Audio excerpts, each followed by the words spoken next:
Hi everyone. सो जब भी आप एक रिएक्ट नेटिव की एप्लीकेशन क्रिएट करते हो तो उसके अंदर बहुत सारी files and folder auto generate हो जाते हैं। उनका क्या यूज होता है, क्या उनके अंदर होता है, इस पार्ट के अंदर हम लोग देखने वाले हैं।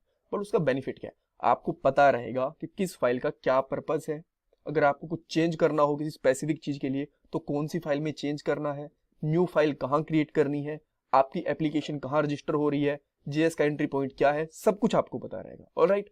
सो सबसे पहले मेरा फोकस उन फाइल्स एंड फोल्डर के ऊपर रहेगा जो बिगनर्स के लिए बहुत ज़्यादा इंपॉर्टेंट है। उसके बाद में बची हुई फाइल को एंड फोल्डर्स को भी एक्सप्लेन करूंगा। लास्ट में कुछ इंपॉर्टेंट इंटरव्यू क्वेश्चन भी डिस्कस करने वाले हैं। ये हमारी एप्लीकेशन है, आप देख सकते हो यहाँ पे सारी की सारी फाइल्स, ये files and folder auto generate होते हैं जब भी आप एक रिएक्ट नेटिव की एप्लीकेशन क्रिएट करते हो। इनके अंदर से हमने अब तक कुछ भी नहीं बनाया। एक app.js के अंदर लास्ट वाले पार्ट के अंदर कुछ चेंजेस करे थे। अगर आपको वीडियो देखनी है तो लिंक आपको डिस्क्रिप्शन बॉक्स में मिल जाएगा पूरी प्लेलिस्ट का। बट इसके अलावा हमने कोई भी फाइल वगैरह क्रिएट नहीं करी, कहीं भी हम लोगों ने चेंज नहीं करा। ओके, सो फाइल्स के साथ स्टार्ट करने से पहले एक बार के लिए इंपॉर्टेंट फाइल्स भी देख लेते हैं जो बिगिनर्स के लिए बहुत जरूरी होती है।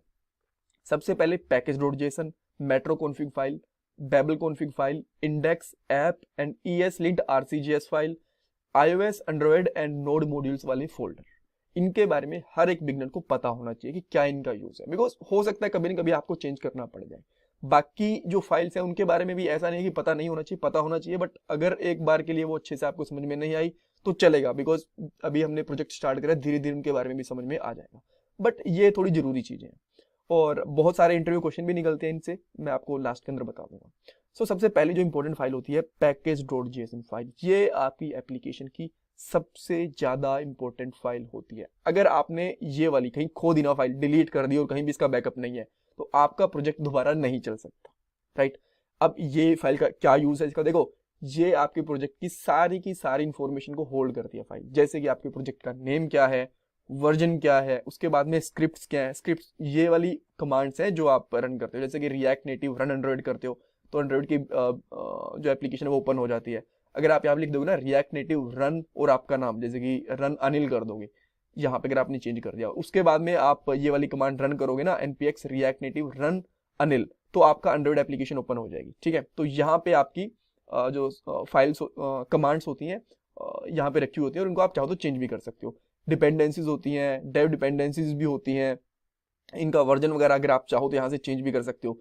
जब भी कोई आप एक न्यू लाइब्रेरी इंस्टॉल करोगे ना, मान लो आप एक फॉर्म बना रहे हो उसकी वैलिडेशन के लिए या फिर गूगल के मैप इंटीग्रेट कर रहे हो उसके लिए, कोई भी आप लाइब्रेरी ऐड कर दे रहे हो उसकी रजिस्ट्री यहाँ पे मिलेगी, उसका वर्जन, उसका नेम यहाँ पे आपको डेफिनेटली मिलेगा ही मिलेगा। ऑलराइट। सो बेसिकली ये सबसे ज्यादा इंपॉर्टेंट फाइल है, इसके अंदर आपकी प्रोजेक्ट की सारी इंफॉर्मेशन गैदर होती है। अब एक और है यहाँ पे पैकेज log.json फाइल, इसको मैं थोड़ी देर में एक्सप्लेन करूंगा बिकॉज हो सकता है आप कंफ्यूज हो जाओ। बट जैसा मैंने आपको बताया सबसे पहला मेरा फोकस इन वाले पैकेज के ऊपर, इन वाली फाइल्स के ऊपर रहेगा। ऑलराइट। सो सेकंड फाइल आती है हमारी metroconfig.js फाइल। ये फाइल क्या करती है, आपकी एप्लीकेशन को फास्ट रिलोड करती है। राइट। आपने देखा होगा कि जैसे हम लोग कुछ चेंज करते हैं, एक बार चेंज करके भी दिखाता हूँ। जैसे कि मैं app.js के अंदर आता हूँ और यहाँ पे rn की जगह पे कर देता हूँ रिएक्ट नेटिव। जैसे ही मैंने सेव करा, ठीक है, जैसे मैंने सेव करा तो आप देख सकते हो यहाँ पे रिफ्रेश हुआ और फटाफट से चेंज हो गया। ठीक है, इस चेंज को फटाफट से इंप्लीमेंट करना, एप्लीकेशन को फास्ट रिलोड करना, फास्ट उसको कंपाइल करना, ये सारा काम होता है metroconfig.js का। ठीक है, मेट्रो का काम होता है। अगर आपको उसी कॉन्फ़िगरेशन में कुछ चेंज करना होता है तो आप यहाँ पे कर सकते हो। अब क्या चेंज करना है, कैसे चेंज करना है, जब इसकी जरूरत पड़ेगी तब हम लोग बताएंगे, बिकॉज अभी इनका पर्पस देख रहे हैं, उनके बारे में कोड नहीं कर रहे हैं। ऑलराइट। ओके, सो जो नेक्स्ट फाइल आती है वो आती है हमारी babelconfig.js फाइल। देखो बहुत बार ऐसा होता है कि जो आप कोड लिखते हो ना, आपने ECMAScript का जो भी जस्ट लेटेस्ट ECMAScript आई है उसका कोड लिख दिया, जावास्क्रिप्ट का जो कंपाइलर होता है आपके, आप कह सकते हो एंड्रॉइड सिस्टम के अंदर या फिर इवन ब्राउजर वगैरह के अंदर जब रिएक्ट की एप्लीकेशन क्रिएट करते हो ना तब भी ये वाली फाइल यूज में आती है। तो आप कह सकते हो ब्राउजर या फिर जो आपकी एंड्रॉइड एप्लीकेशन है वो लेटेस्ट कोड को समझ नहीं पाती, तो ये क्या करता है, जो बेबल वाली फाइल होती है, कहाँ गई बेबल वाली फाइल, ये रही, इसके अंदर कॉन्फ़िगरेशन कर देते हो कि वो पुराने कोड के अंदर कन्वर्ट कर देगी आपके लेटेस्ट कोड को। आपको पता होगा पहले हम लोग जावास्क्रिप्ट पढ़ते थे, उसके बाद ECMAScript आ गई, ECMAScript के भी वर्जन आते हैं फिर। ठीक है, 15 आया, 17 आया, नेक्स्ट वगैरह आते रहते हैं। ठीक है, सो जो लेटेस्ट कोड होगा उसको कंफर्टेबल, जो आपका फोन या फिर आपका ब्राउजर जो कोड समझता है ना, उसमें कन्वर्जन कर देते हैं आपको कोड का, राइट। और आप यहाँ पे कॉन्फ़िगरेशन भी कर सकते हो कि किस वर्जन के अंदर चेंज करना है, कौन सी चीज़ों को चेंज करना है, सब कुछ यहाँ पे कॉन्फ़िगर कर सकते हो, राइट। सो उसके बाद में index.js फाइल आती है। ये आपकी कह सकते हो जावास्क्रिप्ट का एंट्री पॉइंट है। कहाँ गया, इसको मैं यहाँ पे रखना चाहता हूँ। सो कहाँ गई हमारी index.js फाइल। यहाँ पे क्या करते हो आप लोग, जो आपकी जावास्क्रिप्ट में कोड लिखते हो ना, बिकॉज जेएस वाली फाइल है, ये आपकी जावास्क्रिप्ट की एंट्री पॉइंट है। इसके अंदर आपने जितने भी कंपोनेंट बनाते हो यहाँ पे रजिस्टर करते हो। आप देख सकते हो ऐप रजिस्ट्री रजिस्टर कंपोनेंट, ठीक है, यहाँ पे रजिस्टर होते हैं। और ऐप वाला जो हमारा कंपोनेंट है app.js वाला, ये हमारा कंपोनेंट है, यहाँ पे आके रजिस्टर हो रहा है वो, ऑलराइट। तो इस फाइल के लिए आप क्या बता सकते हो कि index.js हमारी एप्लीकेशन के अंदर जावास्क्रिप्ट का एंट्री पॉइंट है, इसके अंदर हमारे कंपोनेंट रजिस्टर होते हैं, ठीक है, ऑलराइट। सो उसके बाद में नेक्स्ट पॉइंट के ऊपर आते हैं। अब आती है हमारी app.js।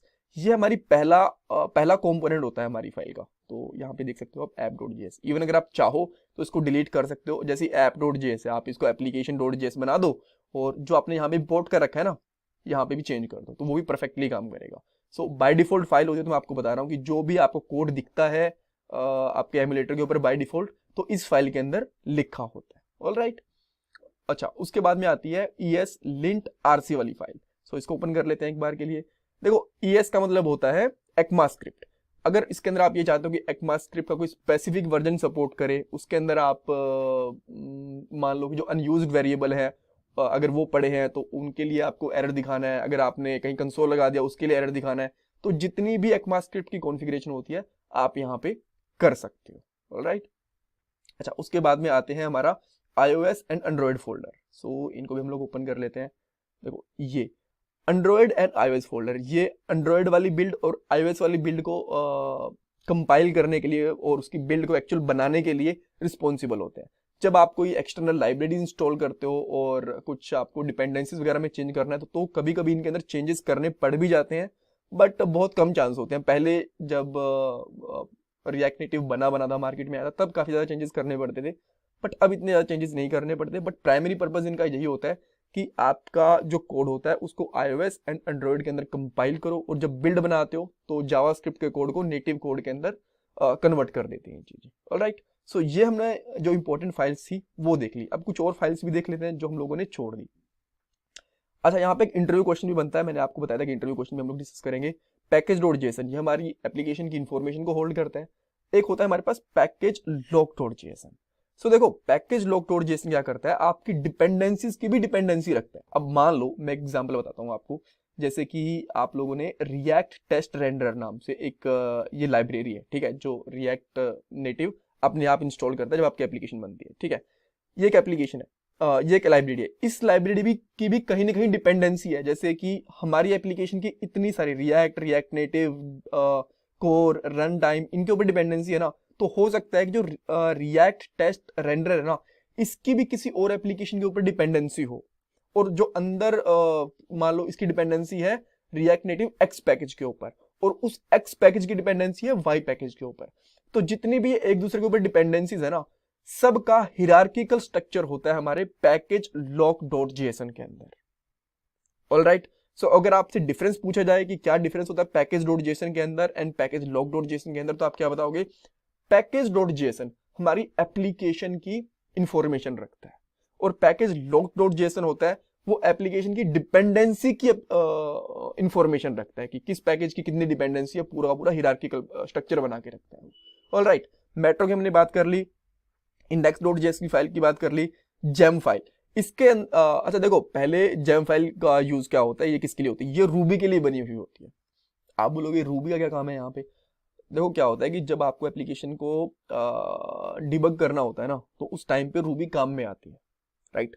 सो जो भी आप रूबी को डिपेंडेंसीज वगैरह देना चाहते हो, जो भी आप उसमें चेंजेस करना चाहते हो उसी कॉन्फ़िगरेशन के अंदर, इस फाइल के अंदर आप कर सकते हो, ठीक है। उसके बाद में app.json के अंदर आपकी एप्लीकेशन का नेम रहेगा, डिस्प्ले नेम रहेगा, ये बेसिक इंफॉर्मेशन होती है जो कि एक जेसन फाइल बना के रखती है, ठीक है। वॉचमैन, देखो वॉचमैन और जो मेट्रो है ना, ये एक साथ काम करती है। वॉचमैन हमेशा चेक करता है कि आपकी फाइल में कुछ चेंजेस हुआ, जैसे कि मैंने आपको बताया था ना, हमने यहाँ पे ओपन करके रखा, और अब मान लो मैं रिएक्ट नेटिव के बीच में यहाँ पे बस हाइफन लगाता हूँ, सेव करूंगा, तो जो चेंजेस होंगे ना उसको डिटेक्ट करेगा वॉचमैन, और उसको इंप्लीमेंट यहाँ पे लोड करेगा हमारा मेट्रो वाला पैकेज। ठीक है, तो वॉचमैन हमारा क्या करता है, जो भी एप्लीकेशन में चेंजेस होते हैं कंट्रोल एस करने के ऊपर उनको डिटेक्ट कर लेता है, और उसके अगर आपको कुछ कॉन्फ़िगरेशन करनी हो कि कब आपको चेंजेस डिटेक्ट करने हैं, कब नहीं करने, इनेबल करने, डिसेबल करने, तो उसकी सारी की सारी कॉन्फ़िगरेशन आपको इसके अंदर मिल जाएगी। रूबी वर्जन के अंदर आपका रूबी का करंट कौन सा वर्जन है वो मिलता है। prettier.rc फाइल, ये आपकी एप्लीकेशन की फॉर्मेटिंग संभालती है कि कितने आपको स्पेसेस देने हैं, सिंगल कोट्स लगाने हैं, डबल कोट्स लगाने हैं, क्या आपको अवॉइड करना है, डॉल। सो ये आपके एप्लीकेशन की कोड फॉर्मेटिंग वगैरह के अंदर आपकी हेल्प करता है। नोड वर्जन के अंदर जो आपका करंट नोड का वर्जन है जो सपोर्ट हो रहा है वो। गिट इग्नोर, मुझे लगता है कि बहुत से लोग इससे फेमिलियर होंगे। इसका बेसिकली यूज होता है कि आप कौन सी फाइल्स ऐसी हैं जिनको गिट वाले सर्वर के ऊपर अपलोड नहीं करना चाहते, जिनको इग्नोर करना चाहते हो, तो ये बाय डिफॉल्ट यहाँ पे लिखी हुई है। आप इनके अंदर कुछ और, जैसे कि आपने यहाँ पे एक फोल्डर बनाया कंपोनेंट्स का, मान लो एक बार के लिए उसको आप गिट के ऊपर पुश नहीं करना चाहते, तो गिट इग्नोर के अंदर डाल दो, वो वाला फोल्डर कभी भी पुश होगा नहीं। फ्लो कॉन्फ़िग, ये आपकी एप्लीकेशन के अंदर जो कोड कंपाइल होता है तो उसके अंदर क्या फ्लो रहेगा, कौन सी फाइल, कौन सी लाइब्रेरी पहले कंपाइल होगी, कौन सी बाद में, अगर आपको कॉन्फ़िगरेशन करनी है तो यहाँ पे कर सकते हो। कुछ एक्सटर्नल लाइब्रेरी ऐड करनी है तो वो भी आप यहाँ पे ऐड कर सकते हो, जैसे कि एंगुलर के अंदर पॉलीफिल वाली फाइल होती है ना, सेम काम इसका यहाँ पे होता है। अच्छा, उसके बाद में आ गया बग कॉन्फ़िग फाइल का। ये बताते हैं कि आप आपके सिस्टम के अंदर कौन से प्लेटफॉर्म को सपोर्ट कर रहे हो, जैसे गूगल API 23 को सपोर्ट कर रहे हैं। अगर आपको चेंजेस करने होते तो आप यहाँ पे टारगेट को चेंज कर सकते हो। नोड मॉड्यूल्स के अंदर जितनी भी लाइब्रेरीज इंस्टॉल होती है ना, देखो इतनी सारी लाइब्रेरीज आपके सिस्टम में इंस्टॉल्ड है, प्री इंस्टॉल्ड। आप बोलोगे ये कहाँ से आ गई, ये हुआ ऐसा, जो पैकेज डॉट जेसन वाली फाइल थी ना जो हम लोगों ने ओपन करके देखी थी, यहाँ पे इसके अंदर आपको कुछ ही पैकेज दिख रहे होंगे, 1 2 10 12 ये होंगे, बड़ी मुश्किल से एक होगा, तो 13-14 पैकेज दिख रहे हैं। बट अगर आप यहाँ पे आते हो तो यहाँ पे इतने सारे पैकेजेस कैसे हैं, ये इसलिए है, एक तो जो लाइब्रेरीज की जरूरत होती है आपको रिएक्ट नेटिव वगैरह की, तो वो तो यहाँ पे आई, बट इनको भी इंटरनली और पैकेजेस की और लाइब्रेरीज की जरूरत होती है, सारे के सारे यहाँ पे लिस्ट आउट हो गए। सो जितने भी पैकेज आपके सिस्टम के अंदर अभी हैं सबकी लिस्ट आपको यहाँ पे मिल जाती है। ठीक है, पैकेज नोड मॉड्यूल के अंदर। और नोड मॉड्यूल वाला फोल्डर कभी भी आप लोग गिट के ऊपर पुश नहीं करते। अब क्यों नहीं करते, ये आपसे इंटरव्यूज के अंदर पूछे जा सकते हैं। देखो, नोड मॉड्यूल एक हैवी फोल्डर होता है। जब भी आपको एक सिस्टम से दूसरे कोड सिस्टम में कोड ट्रांसफर करना होता है तो पैकेज डॉट जेसन वाली फाइल होती है ना, वो अपने आप पैकेज को जनरेट कर देती है जैसे ही आप npm इंस्टॉल चलाते हो। तो नोड मॉड्यूल्स की कभी भी जरूरत नहीं होती है। इनके बारे में मैं आपको बता चुका हूँ।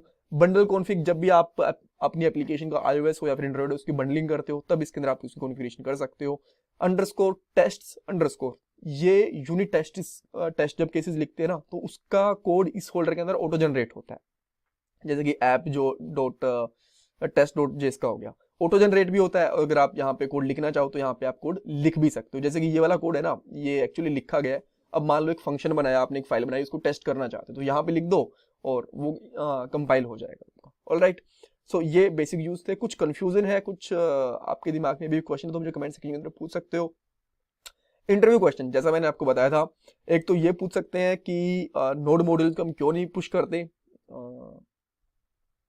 गिट के ऊपर, एक पैकेज डॉट जेसन का यूज क्या है, पैकेज एंड पैकेज लॉग के अंदर डिफरेंस क्या है, आपकी जावास्क्रिप्ट की एंट्री पॉइंट कौन सा होता है आपकी एप्लीकेशन के अंदर, और ऐसी चीजें पूछ सकते हैं। राइट, वॉचमैन के बारे में पूछ सकते हैं कि वॉचमैन क्या होता है। मैंने आपको बताया कि चेंजेस को डिटेक्ट करता है, और इसकी कॉन्फ़िगरेशन फाइल बता सकते हो कि इसको इनेबल, डिसेबल या फिर कुछ भी कॉन्फ़िग में चेंज करने हो तो आप बता सकते हो। तो ये बेसिक चीजें हैं, और नेक्स्ट वाले पार्ट के अंदर हम हमारी एक न्यू फाइल बना के, एक न्यू कंपोनेंट बना के कुछ और नया सीखेंगे। So thank you so much for watching this video, और मैं आपसे रिक्वेस्ट करूंगा कि प्लीज आप मुझे सपोर्ट करो, वीडियो को लाइक करके, चैनल को सब्सक्राइब करके, कमेंट सेक्शन में अपना फीडबैक देके। Thank you guys, thank you so much for watching this video.